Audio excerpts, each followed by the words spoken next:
Bonjour, merci beaucoup d'être présent dans le cadre des rencontres du développement commercial équitable.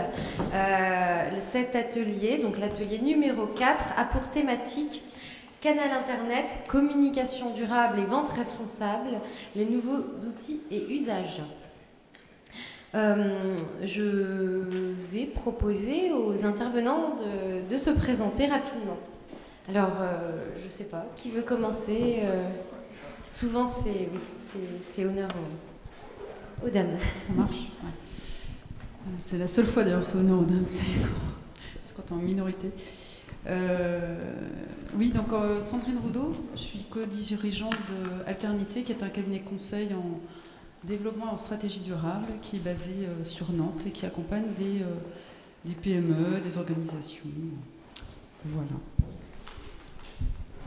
Bonjour, Alexandre Gendre. Moi, je dirige une agence de communication qui s'appelle IDEPOP, qui a plusieurs métiers, dont le web, dont on va parler plus particulièrement aujourd'hui. Et la spécificité de l'agence, c'est d'avoir une démarche en fait, allant dans le sens du développement durable et l'ensemble de ses piliers. Voilà.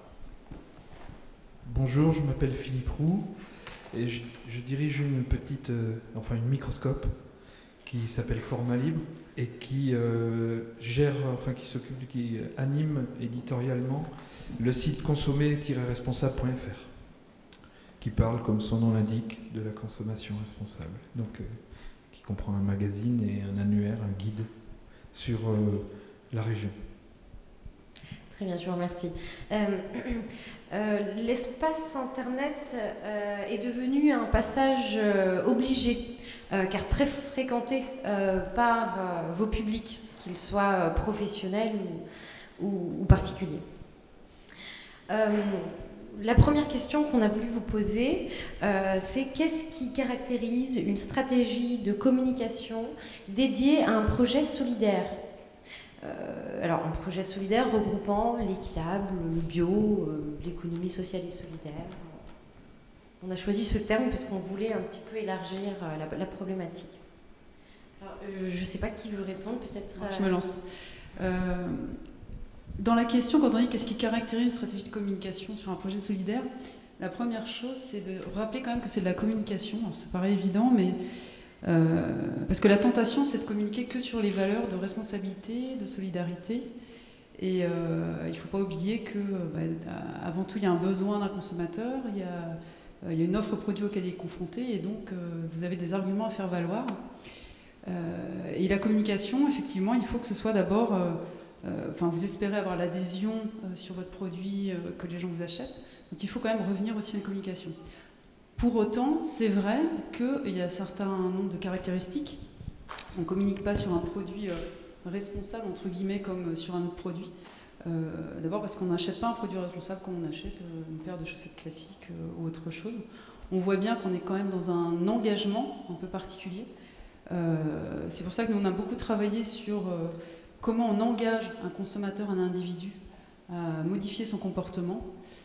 À la fois en termes d'achat, c'est-à-dire avoir des nouveaux critères d'achat dans la tête, et ensuite sur l'utilisation, l'usage, etc. On voit bien sur ce type de communication, on ne veut pas simplement faire bouger les opinions, mais vraiment faire bouger des actions. Et ça, c'est une communication un peu particulière. Et la deuxième chose, c'est qu'effectivement, on fait appel aux valeurs, on fait appel à une notion de responsabilité, on est sur une échelle d'espace qui est un peu lointain, puisqu'on parle de l'Afrique, de l'Amérique du Sud, etc. Donc c'est un peu lointain tout ça.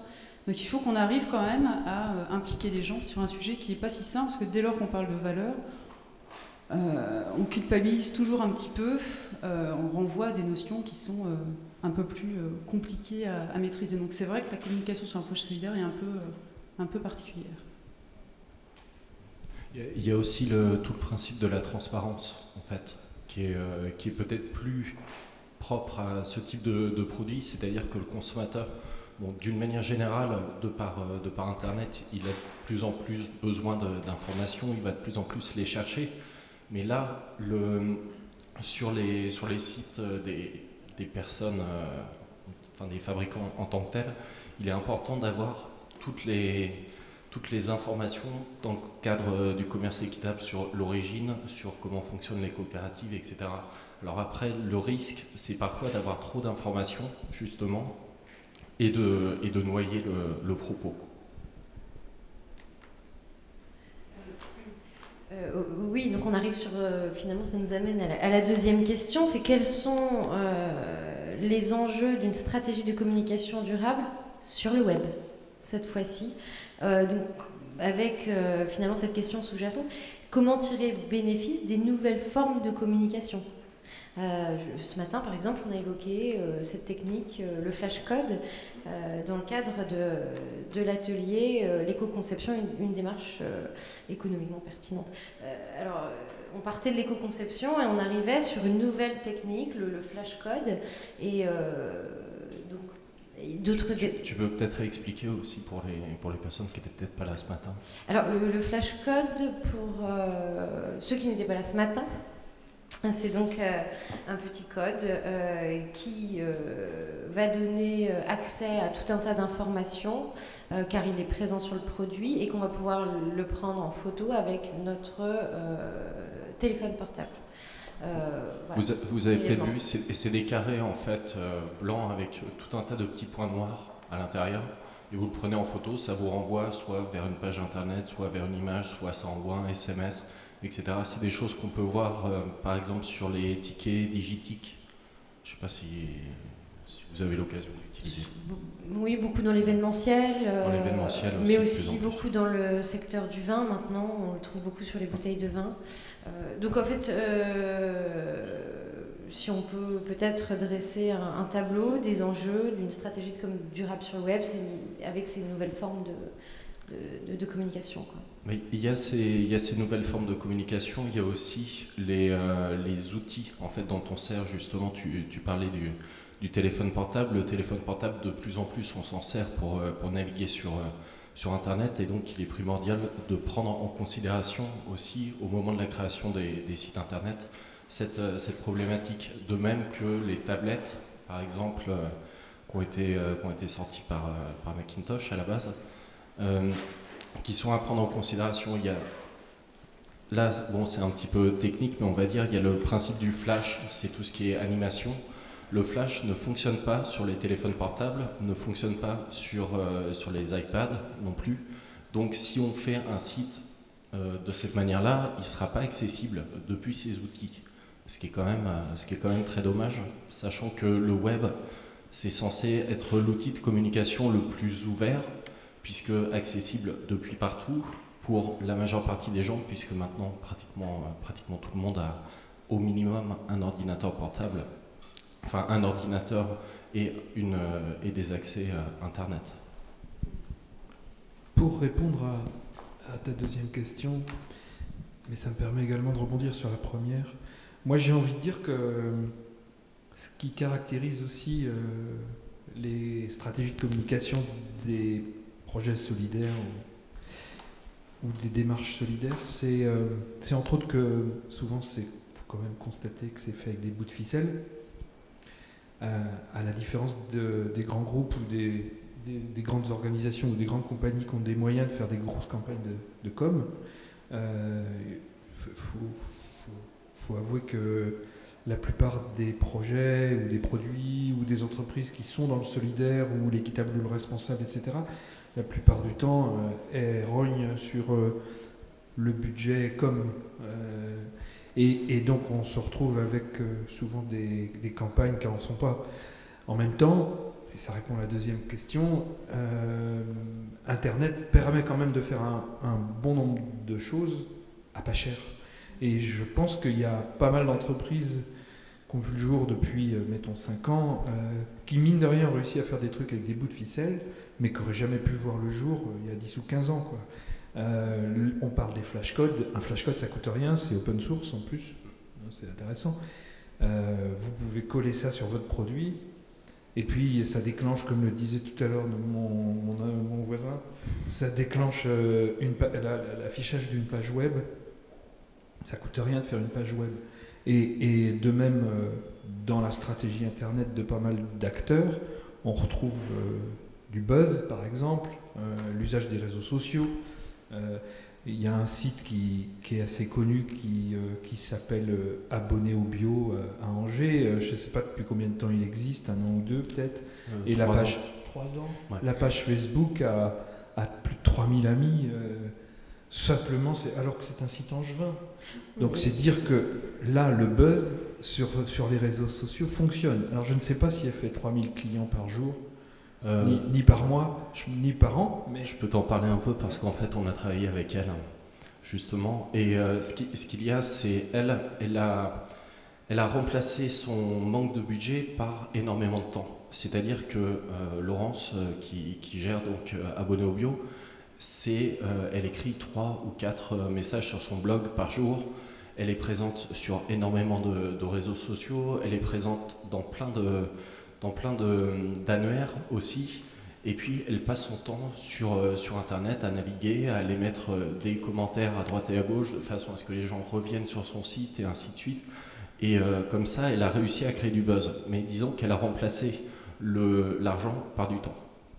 Alors, ce qui est difficile d'estimer sans doute aujourd'hui, c'est les résultats de ce genre de stratégie, parce que on la connaît aussi un peu, on est partenaire sur Consommer Responsable. Les journalistes de Consommer Responsable, dont une est présente au pied de la caméra, Stéphanie, l'ont rencontrée, l'ont interviewée, ont fait un petit reportage et tout ça. Et je ne sais pas bien comment elle-même estime les résultats de ce travail-là. Mais c'est pas du tout certain que le lectorat, l'audience qu'elle a avec le buzz qu'elle s'est fait sur Facebook, donne immédiatement des résultats de vente sur son site de commerce en ligne. Tu fais nom de la tête, donc j'imagine que c'est pas probable. Non, c'est assez compliqué. Après, ce qu'il y a, c'est la problématique. D'ailleurs, quand on regarde ces statistiques, c'est qu'il y a beaucoup de personnes qui viennent sur son blog, mais ensuite, depuis le blog, pour aller sur son site... Ouais, est-ce que ça déclenche l'acte d'achat? Est-ce que ça déclenche la transaction? C'est pas... Ouais. Voilà. C'est pas probant. Donc en fait, c'est un peu un cas de succès en termes de trafic, mais difficilement mesurable en termes de vente, volume de vente. Il semble pour elle, pour son exemple. Ça a l'air d'être quand même un couple qui marche plutôt bien, blog et site de vente. Finalement. Alors ça marche plutôt bien, après tout dépend de la ligne éditoriale des uns et des autres. Dans le cas de Laurence, par exemple, il y a une chose qui m'avait étonné, c'est pendant une période, ce qui faisait venir le plus de personnes sur son site, c'était le mot-clé Obama. Je pense que quand on est dans le bio, surtout quand on a des produits donc, de la région, et puis tout un principe de commercialisation qui était un peu original, le fait d'avoir Obama pour faire venir, oui. Je pense pas que ça soit le mieux. C'est un peu des effets inattendus, quoi. C'est pas. Voilà.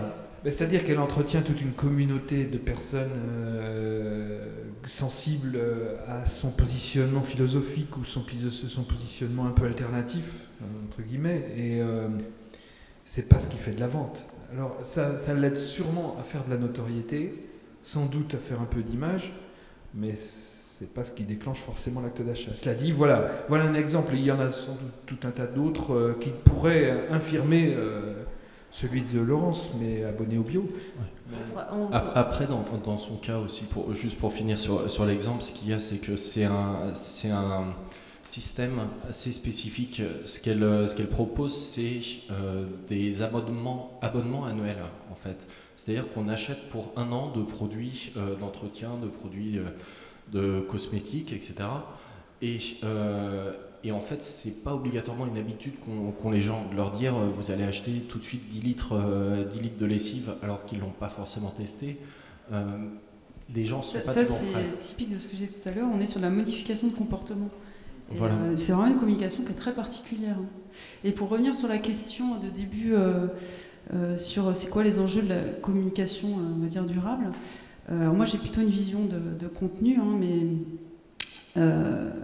pour revenir sur ce que tu disais sur les grands groupes, aujourd'hui, on voit qu'on a, même pour ces grands groupes, on a complètement changé, on est complètement sur une nouvelle ère de communication. On est vraiment passé d'une ère de communication à une ère de réputation. Et ça, c'est important, et du coup, ça remet, on va dire, un peu de poids aux marques alternatives, parce que la réputation, ça ne s'achète pas. Avant, en gros, on visait X points de notoriété, de l'image, et si on avait le budget, ça le faisait. Si on ne l'avait pas, par contre, ça ne le faisait pas. Aujourd'hui, avec les nouvelles technologies, c'est vrai, Et c'est là où on rejoint cet atelier, et avec aussi les revendications de la société aujourd'hui, donc un besoin de sens, un droit de savoir ce qu'il y a derrière les marques, ça c'est nouveau. Et c'est vrai que les outils, en fait, Internet, blog, etc., permettent d'avoir accès à ces informations, permettent de participer, entre guillemets, à la conversation sur votre marque. Et on voit bien, avant c'était un peu une communication descendante, on avait un budget, si on se débrouillait bien avec une agence, ça marchait. Aujourd'hui, la réputation, elle se construit avec les gens, c'est les gens qui font votre réputation aussi. Et ça, c'est important parce qu'en fait, dans les projets solidaires équitables, ce qui est important, c'est de créer un capital confiance pour pouvoir, parce que là, il y a quand même du monde, il y a un esprit critique qui est important, notamment avec les consommateurs dits responsables. Vous leur demandez d'être responsables dans leur achat. Donc eux, ils vous renvoient la question. Et vous, qu'est-ce que vous faites? En quoi vous êtes responsable pour me renvoyer à ma responsabilité? C'est normal, on est en train de venir les chercher sur un terrain moral. Et du coup, là, il faut avoir travaillé sa réputation. Ce qui permet de résister, parce qu'il y en a toujours des gens qui n'ont pas aimé votre café, voilà, parce qu'ils ne savent pas aimer mon café, enfin, je dis n'importe quoi. Mais... Donc il faut à un moment donné que si vous n'avez pas de capital confiance, ça c'est plus difficile. Et ce capital confiance, il se travaille avec les communautés aussi. Donc c'est là on revient sur le buzz, mais finalement c'est quoi le buzz? C'est le bon vieux bouche à oreille. Et c'est ce que toutes les marques cherchent. C'est les meilleurs prescripteurs, c'est le bouche à oreille, c'est quelqu'un qui a bien aimé vos produits. En fait, la communication aujourd'hui, c'est qu'est-ce que vous faites en plus du produit que vous vendez, comment vous le faites, où est-ce que vous parlez, qui dit du bien de vous, qui en dit du mal. Donc on voit bien qu'on est sur une communication un peu plus compliquée et que les grands groupes, quel que soit leur argent, ne peuvent pas forcément se payer. On est vraiment sur une communication qui se construit avec les gens. D'ailleurs, sur l'aspect bouche à oreille, il y a un exemple. Ça va un peu à l'encontre parce que c'est un grand groupe, justement, c'est Dell, qui avait une très bonne réputation en termes de développement durable, sans en parler sur leur site, en fait. Pendant une période après, ils ont été rattrapés par d'autres qui ont communiqué énormément dessus, mais à l'origine, Dell, il y a 5 ou 6 ans, avait une très bonne réputation. Pourquoi? Parce que l'information était venue en fait d'en bas. C'est-à-dire que Greenpeace, tous les ans, fait des études pour savoir au niveau des TIC quelles sont les entreprises les plus responsables. Et il y a 5 ans, c'était Dell qui était la première. Résultat, l'information était remontée par le bas. Dell n'en parlait pas, mais les consommateurs étaient au courant et faisaient des achats responsables, on va dire. Donc, en fait, auparavant, on disait aux entreprises communiquez sur le web, sinon ils le feront pour vous. Vous ne maîtriserez plus votre image. Mais aujourd'hui, c'est même encore, la situation s'est encore modifiée. C'est-à-dire, non seulement vous communiquez, mais surtout faites attention que ce soit vraiment justifiable et légitime, sans quoi. Si je comprends un peu cette différence entre l'image et la réputation. Et on le voit par exemple, si on reprend l'exemple de BP avec ce qui s'est passé aux États-Unis avec la marée noire, c'est des gens qui ont acheté immédiatement tous les mots-clés. Quand on tapait marée noire BP, ça arrivait sur leur site. Et rien que pour ça, qui est de la manipulation, ils se sont fait descendre. Ouais. Donc on est vraiment sur un média qui est alternatif, sur lequel les entreprises doivent être transparentes. Il vaut mieux dire on a un problème, on essaie de le régler, plutôt que de racheter les mots-clés. Ça ne marche plus du tout, ça. Si on pouvait dresser un tableau des différents, parce qu'on en a évoqué pas mal, est-ce qu'on peut dresser rapidement un tableau des supports de communication web existants et un petit peu leurs bénéfices? Alors on n'a pas non plus tout le loisir d'en discuter tout l'après-midi, mais rapidement, alors, je sais pas, on a parlé par exemple de l'annuaire, on a parlé de... Oui, il y a tout ce qui est annuaire, bon ça on va dire c'est histoire de... Comment dire, on va avoir d'un côté des outils qui vont permettre d'améliorer le référencement uniquement. Ça va être tout ce qui est annuaire. Après, on a un niveau au-dessus de l'annuaire, c'est tout ce qui va être comparateur, où là, au-delà de fournir quelques informations, de créer des liens, ça permet d'échanger, de comparer donc les produits et pouvoir aller plus loin dans son acte d'achat, on va dire, puisque l'objectif pour les entreprises, au final, c'est de vendre, se faire une réputation, c'est bien, mais l'acte d'achat, c'est ce vers quoi tout le monde doit tendre. Après, on a l'outil de blog. Ça, c'est plus pour communiquer au jour le jour, pouvoir informer de la vie de l'entreprise, les nouveautés, etc.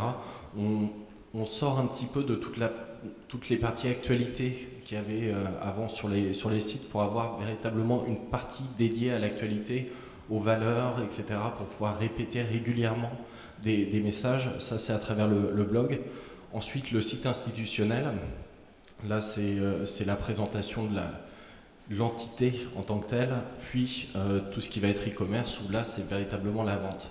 Sachant que ensuite, on peut mixer un petit peu tout ça avec il y a aussi les réseaux sociaux, et je voulais donner comme exemple les réseaux sociaux qui se mixent avec l'e-commerce. Ça, c'est la Redoute qui a sorti ça il y a pas très longtemps. On peut acheter maintenant des produits de la Redoute directement sur Facebook. Voilà, il y a la Fnac aussi. C'est le premier à le faire, je crois. C'est parmi les premiers, ouais. Ah ouais. Et il y a la Fnac aussi qui est en train de travailler dessus, mais avec certaines lignes de produits bien spécifiques, par contre. Facebook est devenu un des principaux prescripteurs de vente pour beaucoup de marques. Google draine un énorme pourcentage évidemment d'audience, mais Facebook déclenche plus de ventes par visite que Google, puisqu'il y a l'effet communautaire, l'effet recommandation, l'effet réputation dont parlait Sandrine tout à l'heure. Et maintenant, effectivement, il y a de nombreuses... alors ça fait partie des stratégies de communication. Il y a de nombreuses marques ou entreprises qui mettent tout leur effort sur leur communication Facebook, réseaux sociaux, Twitter. Et ça, par contre, c'est évidemment important. Mais je dirais c'est le bout de la stratégie. C'est-à-dire qu'il faut quand même... on n'achète pas un produit simplement parce qu'on a un copain qui l'a mis sur Facebook. Ça fait augmenter le buzz, le brouhaha. Et puis, je sais qui tu es, donc en fonction de qui tu es, si tu me préconises ce produit, c'est que c'est plutôt un produit responsable parce que je te connais ou pas. Pour autant, il faut impliquer les gens. On n'achète pas un produit solidaire comme ça simplement parce que quelqu'un nous l'a... Donc on est vraiment dans... il faut les impliquer, il faut... Et puis encore une fois, il y a l'achat de découverte et puis il y a le réachat, qui est quand même aussi un challenge en fait, puisque on sait bien que fidéliser coûte beaucoup moins cher, garder les fidèles coûte moins cher que d'aller en conquête tout le temps, donc c'est vrai que... Et ce que dit Sandrine là, c'est vrai que cette stratégie Facebook, cette tactique sur Facebook, montre bien combien, si on additionne à Twitter, au blog, au site, plus tous les outils traditionnels, les responsables de communication aujourd'hui ont une palette absolument gigantesque d'outils sur lesquels il faut absolument travailler, être présent, et tout doit être fait en cohérence, et effectivement il doit y avoir une vraie stratégie. C'est particulièrement vrai pour les produits dits solidaires, parce que là on a des ambassadeurs. En fait, les gens qui ont fait toute la démarche, parce que nous, quand on travaille sur la communication, justement pour engager des gens, on essaie de donner du sens à l'action, donc vraiment leur dire, les sensibiliser sur les enjeux qu'il y a derrière, mais aussi en termes d'objectifs très précis. Je voyais Lobodisme, c'est faire vivre des familles, comment, etc. Et on a des objectifs, on montre ce qui a été fait, ce que Veja fait très bien en montant les écoles, etc. Il faut les faire réfléchir un peu, ça c'est toujours intéressant. C'est-à-dire, par exemple, il y a l'association handicap, par exemple, pour le handicap, je ne sais plus comment ça s'appelle, l'ADAPT, voilà, ils font faire un petit quiz aux entreprises pour voir au quel niveau ils se situent. À partir du moment où on a commencé à réfléchir un peu, on s'implique, on commence à rentrer dans une thématique. Et puis, pour que les gens vous réachètent, ce qu'il faut, c'est s'engager soi. En fait. C'est-à-dire qu'on leur dit, regardez, il faudrait que vous fassiez ça parce que si vous voulez être responsable, parce qu'il y a des conséquences à vos actes. Et puis si on veut être réacheté derrière, il faut nous s'engager donc il faut s'engager, c'est-à-dire qu'il faut reconnaître ce qui a été fait, ça c'est très important, c'est-à-dire que les gens qui donnent du comportement responsable tout le temps et qui ne savent pas ce qui est devenu derrière, c'est-à-dire, tiens, on a monté 30 écoles, on a fait ça grâce à vous tous, il y a un site qui s'appelle ConsoGlobe qui fait ça assez bien, parfois ils envoient une newsletter en disant... grâce à la vente de X bonbonnes d'eau, on a économisé tous ensemble X matières plastiques, donc X bateaux, voilà. Et ça, c'est super intéressant parce que du coup, on se dit, ah bah tiens, mes actes ont un impact et j'ai fait quelque chose de bien. Avant d'aller leur redemander, il faut déjà les féliciter, les remercier pour ce qu'ils ont fait. Il faut être assez constant aussi parce qu'il faut montrer qu'on n'a pas fait un projet comme ça, mais qu'on est dans le long, et puis il faut être cohérent, quoi. Oui, ben là c'est vrai qu'on parle beaucoup de grand public.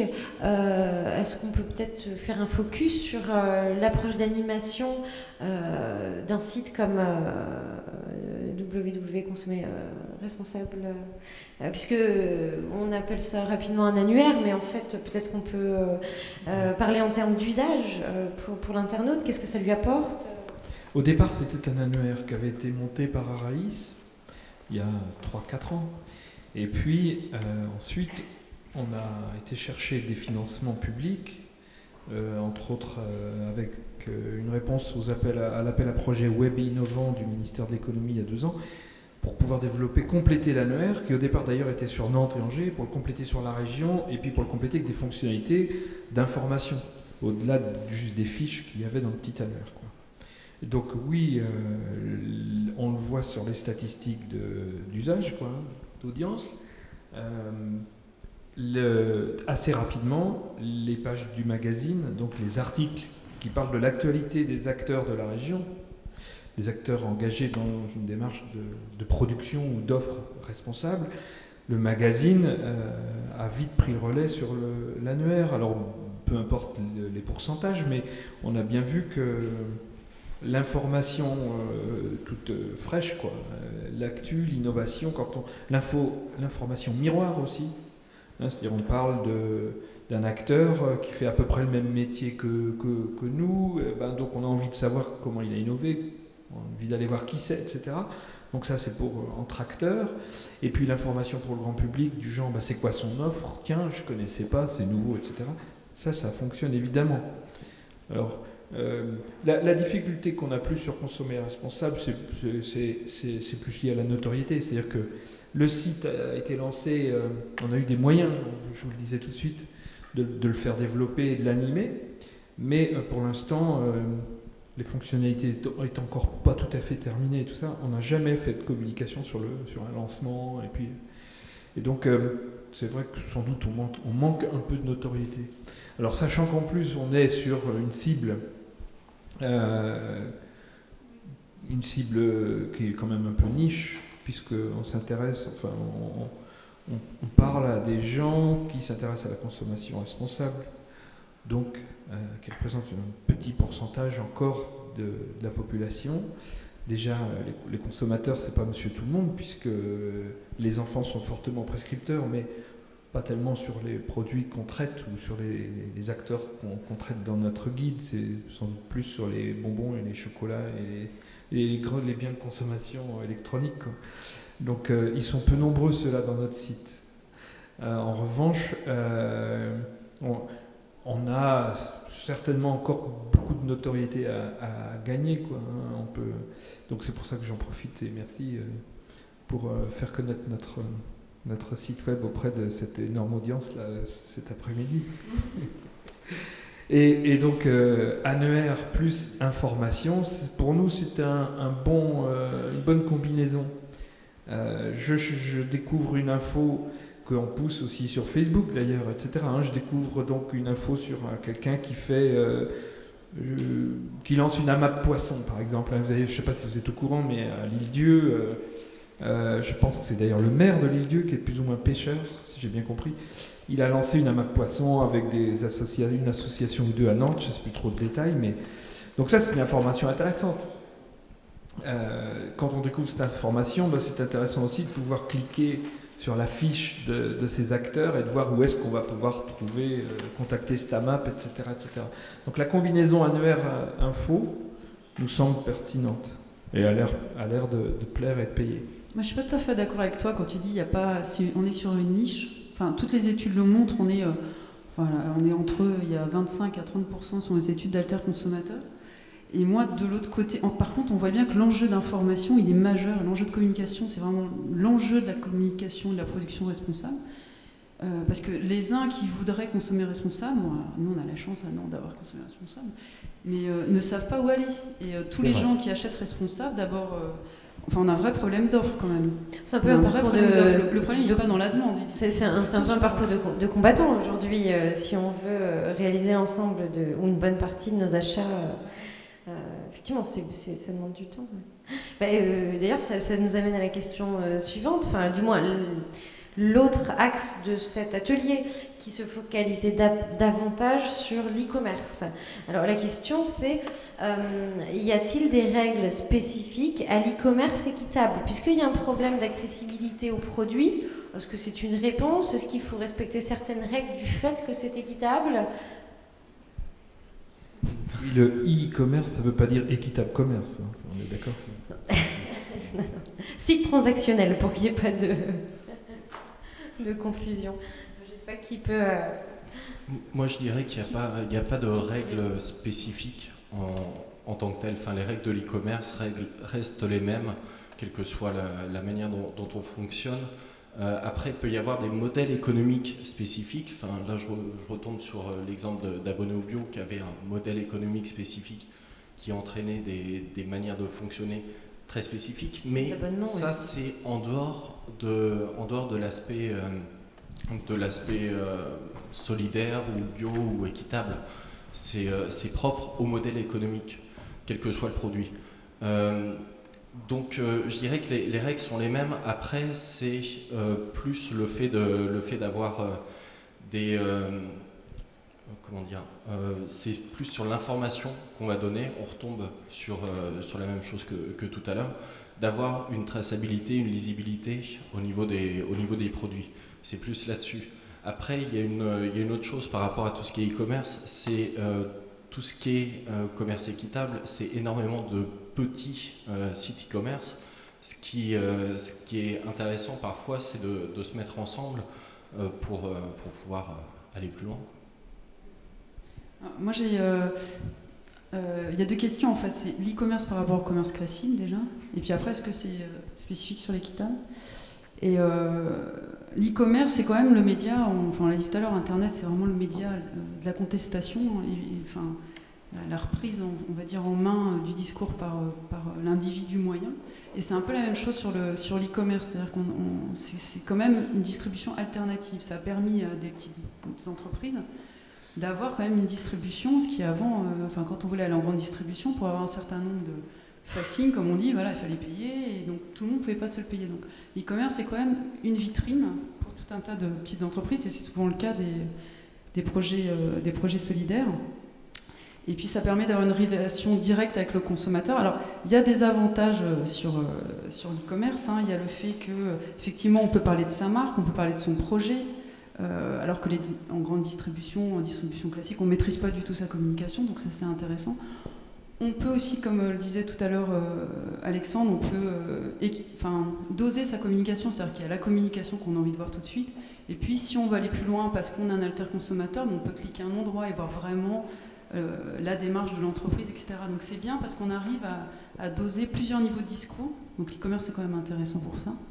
Après, par rapport au commerce traditionnel, il faut quand même bien voir, c'est que l'e-commerce tout seul, c'est quand même pas évident, parce qu'on est quand on est sur des produits équitables, on est souvent sur de la mode, sur de l'alimentaire, etc. Donc on voit pas, on peut pas toucher, on peut pas goûter. Donc ça a quand même sa limite. Et je dirais que d'autant plus sur l'équitable, c'est une des particularités de l'e-commerce équitable, c'est qu'on a envie c'est souvent des produits quand même assez, entre guillemets, assez sensuels, quoi, d'odorat, et en plus on est sur de la thématique de la relation humaine. Et là, poum, on n'en a pas, mais aucune. Donc il y a aussi, ce qui est intéressant, c'est quand même de coupler. Alors après, il y a beaucoup de marques qui font ça, c'est-à-dire qui sont présents en e-commerce et puis ils font des salons. Et c'est vrai que c'est intéressant parce que là, on a un lien direct avec le chef d'entreprise ou avec quelqu'un qui participe au projet. Et c'est assez complémentaire et à mon avis, c'est important parce qu'à un moment, il faut de l'humanité, il faut quelque chose... Des lieux de rencontre, peut-être ? Ouais. Moi, par rapport à l'aspect complémentarité, justement, là, on parle depuis tout à l'heure de tout ce qui est Internet. Il ne faut pas oublier la communication papier qui reste importante, tout comme il y a le fait d'avoir un site e-commerce, de pouvoir être présent, pourquoi pas dans des magasins ou de faire des salons. c'est important de ne pas tout axer sur l'aspect Internet. Enfin, tout à l'heure, on en parlait un petit peu. Non, j'en parlais avec quelqu'un d'autre. Enfin bref, on s'en fout avec qui j'en parlais. Du fait qu'il y avait plein d'agences web qui disaient bah, nous, on est écolo parce qu'on fait de l'Internet, c'est dématérialisé, etc. Enfin, c'est un peu le discours facile. Moi, je voulais, à ce propos d'ailleurs, ressortir juste quelques chiffres. Facebook, c'est 500 millions de personnes dans le monde qui sont présents. Et la consommation en énergie de Facebook, c'est l'équivalent de 2 centrales nucléaires. C'est assez basé au jeu. Non, celles-là, elles ne fonctionnent plus et elles ont été détruites. Donc voilà, c'est assez énorme l'impact. On ne s'en rend pas compte. Une recherche Google, c'est 1 heure de lampe basse consommation, etc. Enfin, c'est un comportement qui donne lieu finalement à une expérience virtuelle. Donc on a tendance effectivement à oublier l'impact réel de ce comportement. Effectivement. Et au-delà, je rebondis, pas pour dire une bêtise, mais cette fois, mais pour dire simplement que là, Alexandre aborde un thème qui est important, c'est l'environnement. Donc effectivement, s'il y a une règle spécifique sur l'e-commerce équitable qui va arriver, c'est qu'on va vous demander ce que vous faites en environnement. Parce qu'aujourd'hui, on est vraiment sur une vision globale. On a élevé le niveau d'exigence des gens, et en l'élevant, eux aussi sont devenus de plus en plus exigeants, et ils vous demandent ce que vous faites pour l'environnement. Ça ne veut pas dire qu'il faut être en compensation carbone demain, etc. Mais il faut au moins montrer que vous en préoccupez, et dire ce que vous faites, tout en disant, voilà, on en est là, on est en démarche de progrès. Ça, les gens peuvent le comprendre, mais ils veulent voir que vous avez une vision globale, et que vous n'êtes pas en train d'avoir que ça. Il y a l'aspect environnemental, mais il y a aussi l'aspect social. Tout à l'heure, je parlais un petit peu d'accessibilité par rapport aux outils pour lire les sites internet, comme un téléphone portable, un iPad. Mais il y a aussi l'accessibilité pour tous, que ce soit des personnes handicapées, des malvoyants, etc., qui sont plus un aspect social, en fait, des choses, et qui est extrêmement important. Quand on navigue sur certains sites en étant malvoyant et que juste on ne peut pas s'y retrouver, on ne peut pas savoir quels sont les menus, comment naviguer, etc., c'est quand même très, très dommage.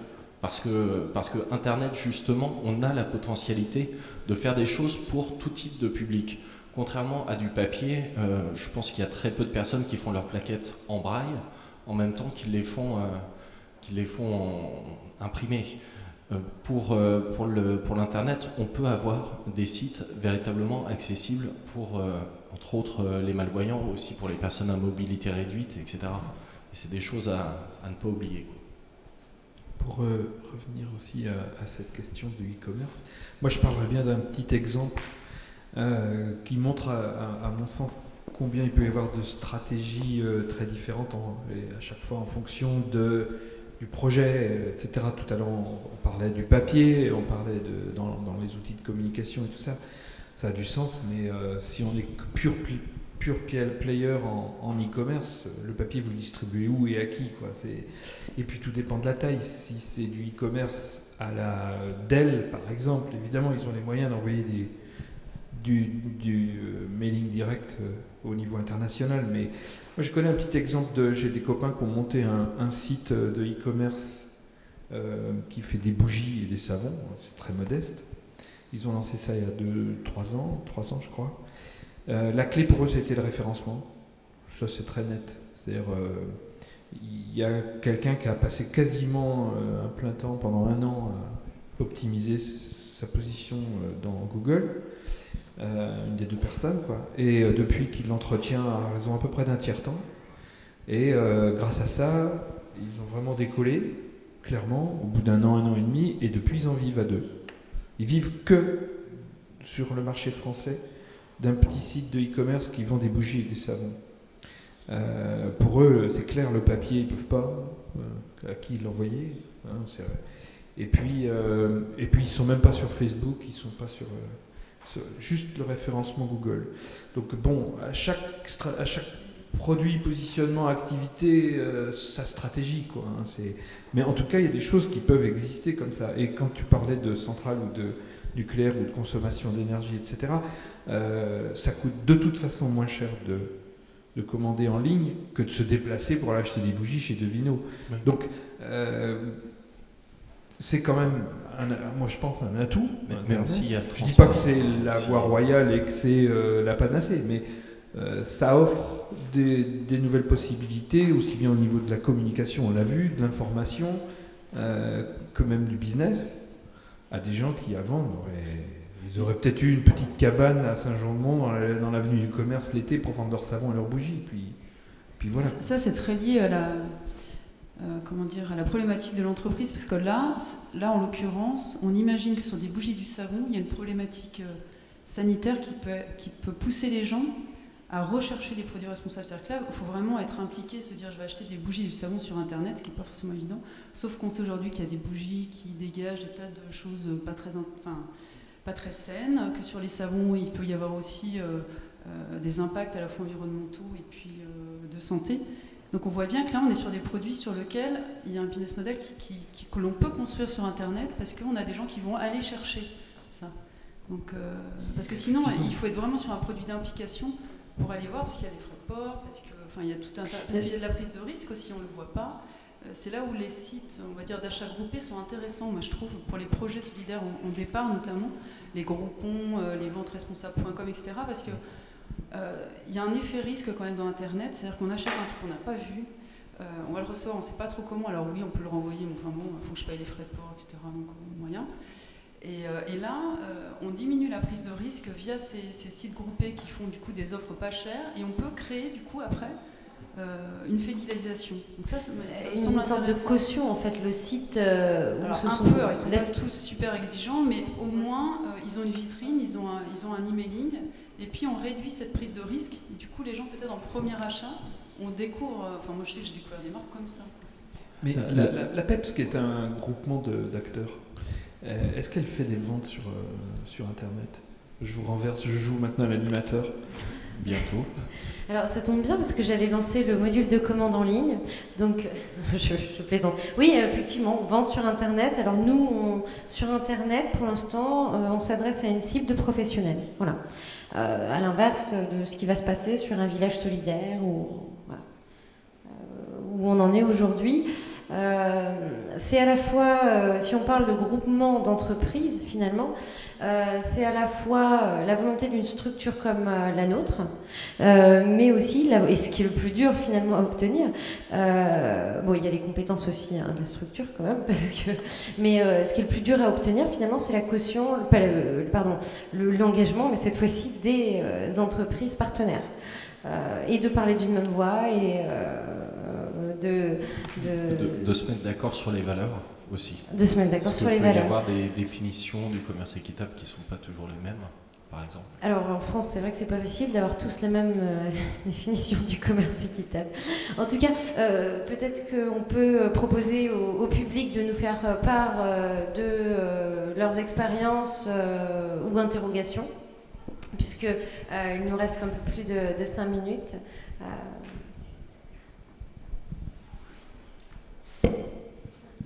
Pas de questions? Tout était très clair. Pour poursuivre, du coup, moi je vais en placer une. Il y a juste une petite chose que je voulais dire par rapport à tout à l'heure, c'est que oui, on peut faire énormément de choses soi-même. Après, il y a plusieurs idées que je voulais mélanger. D'un côté, il y avait le fait que sur Internet, on peut faire beaucoup de choses soi-même, à coût réduit, etc. D'un autre côté, il y a l'aspect crédibilité. Et ce qu'il y a, c'est qu'il y a beaucoup de sites e-commerce sur lesquels je passe où j'ai pas envie d'acheter parce que j'ai pas confiance dans la manière dont le site est agencé, dans le design qu'il peut avoir, etc. Et donc, faire soi-même, essayer de remplacer les métiers de certaines personnes, ça peut nuire en fait. Et il vaut mieux parfois faire des investissements. Même si ça peut être réduit, plutôt que d'essayer de tout faire soi-même. Enfin, c'est juste, il y a plein de sites e-commerce qui ne fonctionnent pas parce qu'ils ressemblent à rien. Il y a plein de horrible à sites dire, e-commerce tout court en fait. Il y a déjà un paysage concurrentiel. Oui, puis on ne voit pas tous ceux qui sont tombés, évidemment, par définition. Et pour un site de e-commerce qui marche, il y en a 100 qui ont été tentés, qui sont contenus 6 mois, 1 an. Tout comme pour les réseaux sociaux, où il y a énormément de réseaux sociaux qui ont été créés. Le nombre de réseaux sociaux qui se sont cassés la figure du fait que Facebook est arrivé et a connu le succès qu'il a, ça se compte en centaines de projets. Qu'est-ce qu'on peut attendre aujourd'hui, puisque vous êtes tous positionnés sur la communication durable au sens large. Qu'est-ce qu'on peut attendre d'un prestataire expert de ces problématiques aujourd'hui, puisque vous êtes un peu sur La compréhension. Je dirais juste ça, c'est quelqu'un qui comprend quels sont les besoins qu'il y a derrière, ou quand on leur parle de commerce équitable, ils savent ce que c'est. Quand on leur parle de produits bio, ils savent ce qu'il peut y avoir derrière, et qu'ils connaissent les typologies de clientèle, qui connaissent les problématiques, l'évolution qu'il peut y avoir derrière. Et ça, faut s'impliquer aussi personnellement dans la démarche pour pouvoir être cohérent, en fait. Enfin, ça c'est très mal fini ma phrase là. Tu parlais de cohérence. Ça commençait pas mal et puis une espèce de... ton idée, si je comprends bien, c'est qu'il faut avoir soi-même fait l'expérience en tant que professionnel de la communication, il faut soi-même avoir fait l'expérience de l'équitable, ou du moins avoir une démarche d'apprentissage sur ces secteurs-là, c'est ça ? Oui, tout simplement. Voilà. Tu l'as tellement bien dit. Y a-t-il d'autres choses qu'on peut attendre de professionnels de la communication dans ces secteurs ? Déjà que ce soit effectivement des gens de la communication, comme le disait Alexandre, parce qu'à un moment donné, il y a ce qu'on a envie de dire, et puis il y a ce qui est intéressant à dire. Et alors, il y a le côté, effectivement, travailler avec des prestataires qui ont les mêmes valeurs que vous, la même culture que vous, parce que sinon, ça fait un filtre, vous vous y retrouvez pas, et si vous vous y retrouvez pas, vos consommateurs vous trouveront pas non plus, enfin, très souvent. Hein. Et en même temps, vous avez envie de tout dire sur votre projet, parce que vous avez fait des tas d'efforts, vous avez l'impression que c'est unique, etc. Et puis, le métier du communicant, c'est aussi de vous dire, ça c'est intéressant, mais c'est pas le premier truc qu'on va lui dire. Voilà, c'est déjà des gens qui auront envie d'aller plus loin. Ce qui est vraiment intéressant par rapport à la vie des gens aujourd'hui, par rapport à leurs valeurs, c'est plutôt ça. Donc il faut avoir aussi un extérieur qui puisse vous dire ce qui est intéressant. Et cet extérieur, normalement, il est censé être extrêmement attentif à ce qui se passe à l'extérieur, parce qu'aujourd'hui, on est sur des thématiques qui vont extrêmement vite. Il y a des mots qui n'étaient pas connus il y a 6 mois, qui sont connus aujourd'hui. Enfin, moi, je travaille sur le biberon, par exemple, bisphénol A, personne n'en a... Enfin, en tout cas, dans le consommateur moyen, personne n'en avait entendu parler il y a quelques temps. Je crois qu'aujourd'hui, dans la population française, il y aurait un taux de notoriété sur bisphénol A qui est énorme. Donc on voit bien qu'il y a des thématiques, il y a des mots qu'il ne faut plus dire, il y a des... Donc le communicant, c'est aussi à lui d'être attentif sur tout ça, d'être vigilant pour que votre communication ne fasse pas greenwashing, parce qu'après il y a les éco-trucs, les éco-machins, jusque-là. Donc on est entre... C'est ni trop ni trop peu, quoi. Il faut pas que ça ait l'air de greenwashing, et en même temps, il faut valoriser. On l'a vu quand on forme des entreprises qui ont fait un produit éco-conçu et qu'on arrive à la question de la communication. Ils ont tellement été bien, ils sont tellement, intéressés à l'impact environnemental de produit. Ils ont tellement bien écouté ce qu'on leur ont dit les ingénieurs environnementaux, puisque nous on leur dit aussi, que du coup, ils veulent plus communiquer du tout. Sauf que pour vendre le produit, il va quand même un minimum.